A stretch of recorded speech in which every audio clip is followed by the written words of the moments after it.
I'm Chantel Johnson, one of the members of the ICE Resin 2015 design team. And today in my studio I want to share with you a great way to create texture and dimension for bezels and art embellishments. But today we're going to focus on how to create that texture and dimension.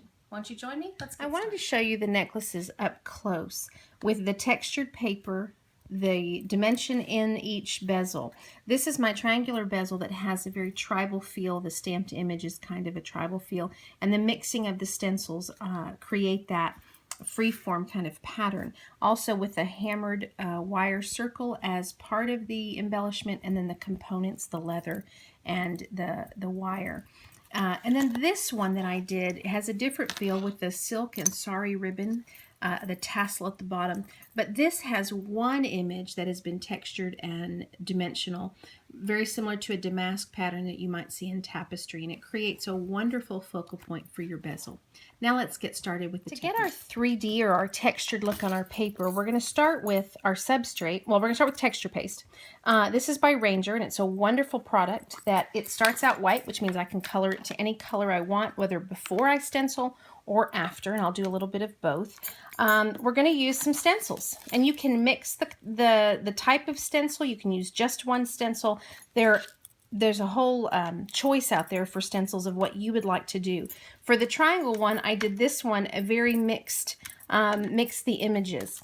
So what we're going to do is we're going to take our texture paste and put a nice amount, and you can kind of see it's kind of the consistency of frosting, and this is so much fun to do. And then we're going to use Perfect Pearls powder, which I like to use. I'm using it a little bit differently. I'm not setting it with the Perfect Pearls medium. I'm putting kind of a generous amount in there, and I'm just going to kind of whip this up, and I'm going to get a color to my desired color. You can continue to add. You could mix the powders, and it's going to give it some color, and then we're going to come back after it's dried. And so you can see now that I've got kind of this bronze color. It's not as vibrant, but it gives a wonderful base. And then what we do is we just literally take our stencil down to our paper, and we don't even have to tape it because what we do is we really spread this like frosting. So it can be very fun, very playful. You can go the whole length of the page, even though, or your piece of paper, even though you're only working for a bezel, which is obviously not this big. You want to use all your texture paste because once this hardens and dries, you really can't use it again. So I would go ahead and cover my page. And then what you do is once you've got it nice and smooth, I can keep going. We're going to lift, I see a little space right there where I can go with some more. Right, I think I'm even going on to my work pad, which that's all right. And then I'm going to very carefully just lift it up. And there I have that image. Now if I want to mix my images, I can take this one from Tim Holtz. It's a lattice pattern, and I can, you know, mix my stencils. And I can go ahead and get some more and use that. Let me show you another little thing that I've done with texture paste on the necklace piece. We take a little bezel like this, and to kind of lighten the area, we are going to put a little texture paste inside.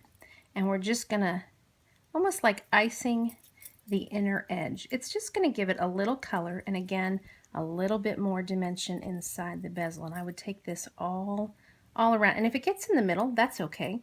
And it doesn't have to be done perfectly. We're kind of going for I called it a tribal effect, but very, very free form. And I'm almost doing the frosting inside, right? And then we would set this aside to dry.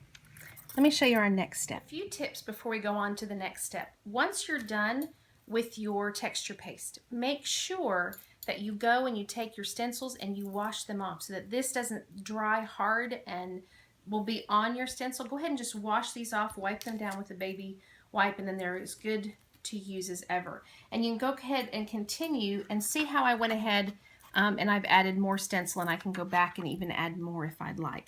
Now let me show you how to add some more color to this. Here's one that I had done already, and it's already dry, and you can see that it's raised, it's textured. I did have some paint behind this one, This one was done very similar to how I'm going to show you, just a small tag, kind of leftover texture paste that I use there. And so what I like to do here is you can do a whole lot of different things. You could take ink and it would hit the high marks. It wouldn't go in between. You can use you could use perfect pearls. You could use a lot of different things. What I want to do is I love fluid acrylics, and I do like this happens to be Lumiere paints, but I like, you know, really I'm not selective. I love, if it's the color I love, then I'm going to use it. So I'm just putting a little bit in here because a little bit on this goes a long way. And I found these little sponge, I don't even know what they're for. They may be eye makeup sponges, but I do like them for getting into small areas. And so here we're just going to start blending. And as you can see, I'm blending my color, pushing my color in all the open spaces. And I can come back with another side of this. That's why I kind of like these. They can be four-sided paint sponges and not have to change.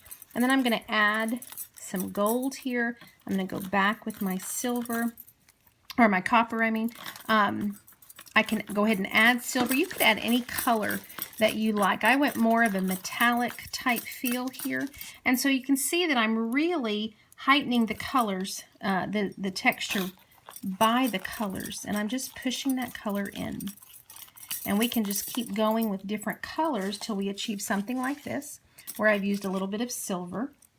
And then to kind of finish the look, where if I want a little bit more of a shine, or if I want a little bit of glitter, I'm not always a real glitter person. I do love a touch of it here and there. So what I love to do is to use stickles. And you can use really any color. The darker colors are fine, but in this, if I can get some to come out, what I'm going to do, and my best tool here, of course, is my finger, and I'm just going to kind of rub all that in. And so I get this softer look. I can come back with my sponge and add a little paint where I don't want it quite as glittering. I can hit the high points. You could also take ink at this point and hit the high points of your texture. And let me show you, this is the piece that I cut for my necklaces, for the closures, and not all have been painted with more color or more stickles or glitter and things like that. And then what you're going to do is, once you get your piece the way you like it, you'll trace or cut out your bezel shape, and then it will go in. And let me show you again the finished product. And here they are finished inside the bezel with ice resin poured over. And so you have the wonderful colors, the copper, the gold, even the stickles. And here you just have more so the gold showing here, where I want it to be just a focal point.